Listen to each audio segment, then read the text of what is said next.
السلام علیکم۔ میں آج آپ کو دو ایسی زیارت کا دیدار کروانا چاہوں گا کہ جو آل رسول خانوادہ رسول صلی اللہ علیہ وسلم کے خاندان سے تعلق رکھنے والے ہیں، اور یہاں کی خوبصورت جگہ جو موضع بڑگاہ میں موجود ہے۔ اور یہاں پر یہ جو زیارت شریف آپ میرے ساتھ ویڈیو میں دیکھو گے، یہ ایک تاریخی زیارت ہے کہ سب سے پہلے یہاں پر ایک ولی اللہ سید مہدی شاہ صاحب نے اپنی قبر مبارک کو یہاں پر کھود کر تیار کیا، اور اچانک کہیں سے فقیرانہ حالات میں سید ستار شاہ صاحب یہاں پر نمودار ہوئے، اور انہوں نے کہا کہ اس قبر میں مجھے لیٹ کر دیکھنے کی اجازت دیں کہ میرے سے چھوٹی اور بڑی تو نہیں ہے۔ تو جب انہوں نے اجازت دی تو وہ قبلہ رخ ہو کر جب لیٹے اور زمین کو حکم کیا کہ مل جا، اور زمین اوپر سے مل گئی۔ اس کے بعد دوسرا اولیاء اللہ سید مہدی شاہ صاحب نے کہا کہ مجھے اس کے برابر دفن نہیں کرنا، کیونکہ یہ بہت پہنچے ہوئے اللہ کے ولی ہیں۔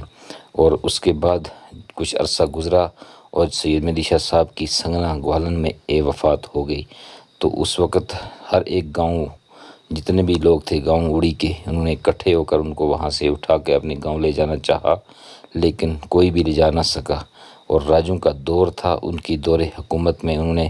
فیصلہ کیا کہ ہر گاؤں کے 4 آدمی مل کر اٹھائیں۔ جب بڑگراں والوں نے اٹھائی چارپائی تو وہاں چارپائی جگہ سے ہلی، اور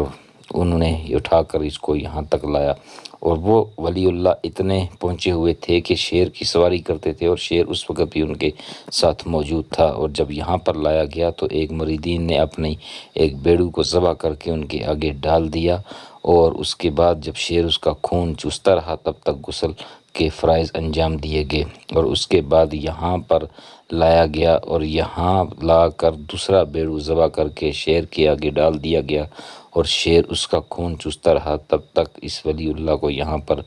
دفن کر دیا گیا۔ یہ ولی اللہ سعید خاندان سے ہیں، اور ان کی ایک تاریخ ہے، اور ہر ایک آج سے پہلے جو لوگ عقیدے رکھنے والے تھے انہوں نے یہاں پر سے کہیں مرادیں حاصل کی ہیں۔ لیکن آج بدقسمتی کا مقام ہے کہ ان زیارتوں کی طرف کسی کی توجہ نہیں ہے۔ جہاں پر زیارتیں صحیح طریقے سے تعمیر ہوئی ہیں ان لوگوں کو تو میں مبارکباد پیش کرتا ہوں، لیکن ہماری یہاں بدقسمتی ہے کہ نہ تو ہمارے یہاں کسی سرکار کیا نے یہاں کوئی توجہ دی یا پھر کسی اور نے، لیکن نہ ہی یہاں کے لوگوں نے کوئی توجہ دی ہے، اور یہ زیارتیں ابھی بھی اسی طرح خستہ حال ہیں، لہٰذا ان کی طرف کسی کی توجہ نہیں ہے۔ حالانکہ یہ ایک ٹورسٹ مقام ہے، بہت خوبصورت جگہ ہے، یہاں کا مناظر آپ خود دیکھ سکتے ہیں کتنی بہترین جگہ ہے، لیکن زیارت اچھی طرح سے تعمیر نہیں ہوئی ہے۔ اور لوگ آج کل نیاز و نظر جو کچھ بھی رکھتے ہیں وہ دور دراز کی زیارتوں جو شہروں کے اندر موجود ہیں وہاں پر منتیں مانی جاتی ہیں، کیونکہ عقیدہ یہ ہوتا ہے کہ ہم وہاں پر جائیں گے سیر و تفریح کے ساتھ، اور سیر و تفریح کے ارادے سے وہاں پر جانا ہوتا ہے، نہ کہ عقیدت کے ساتھ اس زیارت کا دیدار کرنے کے لیے۔ اس لیے اس اپنی جو نزدیک میں ہے جو ہمسائے پہ زیارت ہے اس کی طرف کسی کی توجہ مرکوز نہیں ہوتی ہے۔ یہ ہمارے لیے ایک بدقسمتی کا مقام ہے، لیکن آج بھی یہاں ہر بیروار اور جمعہ کے دن شیر یہاں پر آتا ہے اور واپس آ کر یہاں سے جاتا ہے، اور اس علاقے میں کسی بھی کتے کو رہنے کی اجازت نہیں ہے، نہ ہی وہ رہنے دیتا ہے۔ لہٰذا اس جگہ کی طرف دیکھ کر انسان کا دل باغ باغ ہوتا ہے، بس بدقسمتی یہ ہے کہ اس کی تعمیر نہیں ہوئی ہے۔ لہٰذا اگر عقیدہ رکھنے والے لوگ آج بھی جو چاہیں تو وہ یہاں آ سکتے ہیں۔ روڈ کے ساتھ بالکل قریب میں یہ زیارت واقع ہے، اور اپنی مراد کو عقیدے کے ساتھ اللہ کے ساتھ صحیح عقیدہ ہونا چاہیے، اور وسیلہ اولیاء اللہ کا ہو تو مرادیں پوری ہوتی ہیں۔ صرف انسان کے عقیدے پہ منحصر ہوتا ہے، لہٰذا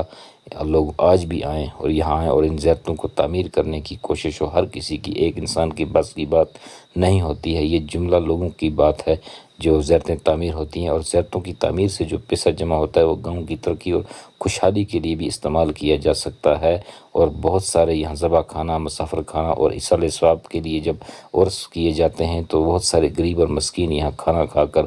اپنے اس زیارت کی طفیل اپنے آپ کو راحت محسوس کرواتے ہیں اور اپنی مرادیں بر لاتے ہیں۔ اسی لیے یہ ویڈیو میں نے آج آپ کے سامنے پیش کی کہ کوئی بھی یہاں پر آئے اور اپنی مراد کو بر لائے، اور یہاں پر اگر یہ زیارت اچھی طرح سے تعمیر ہو جائے گی تو بہت سارے لوگ فیض یاب ہوں گے۔ اور اسی لیے اس ویڈیو کا بنانے کا مقصد یہ ہے کہ یہ خوبصورت مقام، یہ خوبصورت زیارت آپ بھی دیکھیں، اس کا دیدار کریں اور اپنے ارادہ سے کوئی اگر اپنی منت لے کر یہاں آئے تو کوئی رکاوٹ نہیں ہے، وہ آ سکتا ہے بلا کسی جواز کے، اور یہاں پر اپنی نظر و نیاز رکھ سکتا ہے۔ اگر ہر ایک کے دل کے اندر یہ خواہش ہو کہ ہم اہل بیت کی تعمیر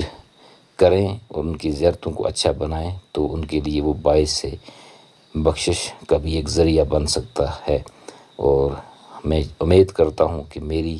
یہ اس ویڈیو کے اندر جو آپ کو دکھائی گئی یہ منظر، یہ خوبصورتی اور یہ نظارے دیکھ کر آپ ضرور اس سے فیضیاب ہوں گے۔ اللہ آپ سب کو سلامت رکھے۔ ویڈیو اچھی لگی تو ضرور کمنٹس میں مجھے بتائیں اور مجھے نیک دعاؤں میں یاد رکھیں۔